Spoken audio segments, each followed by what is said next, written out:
Long ago, the first king of Araya led a futile attack on a dragon that lived in his kingdom. All of his soldiers were killed, leaving the king at the dragon's mercy. Centuries later, Elodie, the teenage daughter of Lord Bayford, receives a marriage proposal from Queen Isabel of Araya for her son, Prince Henry. Lord Bayford's lands, far to the north, suffer harsh winters, and the people are struggling. Their stores are empty, and they won't survive the next winter without help. At her father's urging, Elodie agrees to the marriage to save her people. King Roderick sends ships and carriages full of gold to prepare for the wedding. Elodie, along with her parents, Lord and Lady Bayford, and her younger sister, Floria, travels to Araya.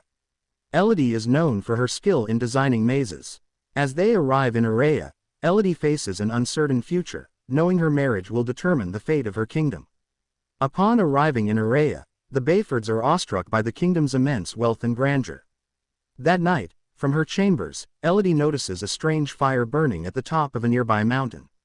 At first, Elodie and Prince Henry seem disinterested in each other, but they slowly begin to bond over their mutual desire to travel and explore the world beyond their kingdoms. Meanwhile, Lord Bayford meets privately with Queen Isabel, where he is offered more gold than he could ever have imagined. However, when he emerges from the meeting, Lady Bayford can tell something is troubling him, though he says nothing. Lady Bayford struggles to get along with Queen Isabel. During one of their encounters, Isabel insults her, reminding her that she is the daughter of a rope maker, not someone of noble blood. The Queen makes it clear that this marriage is purely a transaction. Her family needs a bride for Prince Henry, and the Bayfords need money. Isabel doesn't even bother to remember Elodie's name, referring to her as Eloise. Despite Lady Bayford's concerns, she tries to persuade Elodie to call off the engagement, but her attempts are in vain. The day after the wedding, Elodie and Henry participate in an ancient ritual in the mountains, said to honor their union.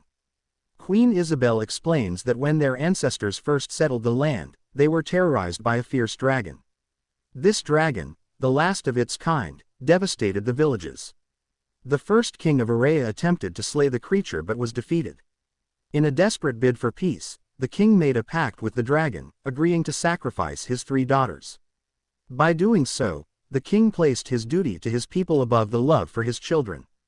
This sacrifice has been commemorated in every generation since. As part of the ritual, Elodie and Henry's hands are cut, and they are bound together. Henry then carries Elodie along a narrow path that passes over the dragon's lair. Without warning, Henry throws Elodie into the chasm below.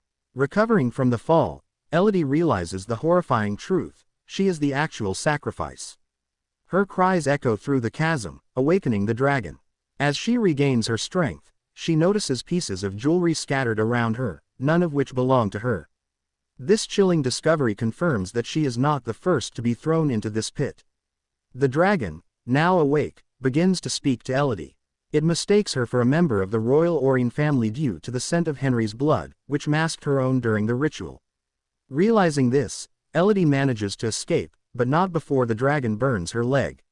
Limping through the dark cave, Elodie stumbles upon a glowing cavern filled with luminescent slugs. She gathers some of the slugs to use as a light source and presses on. Soon, she reaches a chamber where she finds a cryptic note carved into the wall. Safe here she cannot reach. Below the message, she sees the names of past victims: Beatrice, Victoria, Artemis, Genevieve, Fatima, Carlotta, and many more. Next to the names is a map etched into the stone. Exhausted, Elodie falls asleep, only to discover that when she wakes up, the slugs have healed the burn on her leg. Elodie follows the map carved into the wall, hoping it leads to an escape. However, it brings her to a dead end at a high vertical drop on the mountainside, leaving her distraught as she realizes there is no easy way out of the dragon's lair. While searching for another route, she stumbles upon the remains of dead dragon hatchlings, understanding now why the royal family offers sacrifices. Elodie pieces together that the first king had killed 3 dragon hatchlings, provoking the dragon's wrath. In desperation, the king begged for mercy, offering anything to save his kingdom. The dragon demanded that, in exchange for peace, 3 daughters from the royal bloodline must be sacrificed in every generation. Soon, a rescue party led by Lord Bayford arrives, having come to retrieve Elodie. However, they are confronted by the dragon. In a moment of guilt and regret, Lord Bayford confesses that he willingly traded his daughter's life for the gold and prosperity that would save their struggling people. He admits he could not live with the guilt, which drove him to attempt this rescue. The dragon, unmoved by his confession, kills Lord Bayford and the others in the rescue party. This tragic distraction gives Elodie the chance she needs. Seizing the moment, she escapes the mountain, taking one of the horses from the rescue party. She rides hard and hides under a large rock as the dragon, in a furious attempt to find her, sets fire to the surrounding area. Despite the devastation, the dragon's pursuit is unsuccessful, and Elodie remains hidden, safe for now. The massive fire from the dragon's attack signals Queen Isabel that Elodie's sacrifice has failed.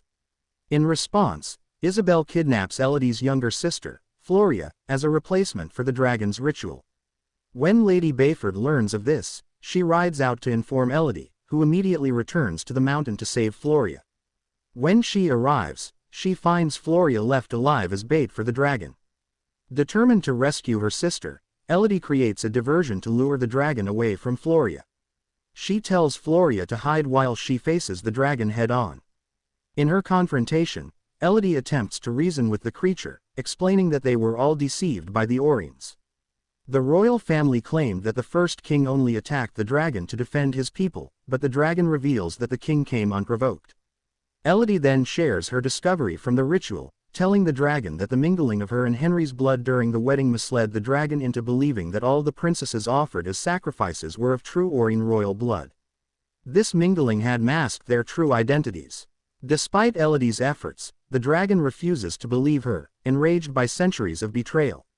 It attacks her, but Elodie cleverly tricks the dragon into spewing fire toward a rock, which deflects the flames back onto the dragon, wounding her. With the dragon now at her mercy, Elodie points out that for centuries, it has been killing innocent daughters just as the first king did when he sacrificed his own. Moved by Elodie's words, the dragon hesitates.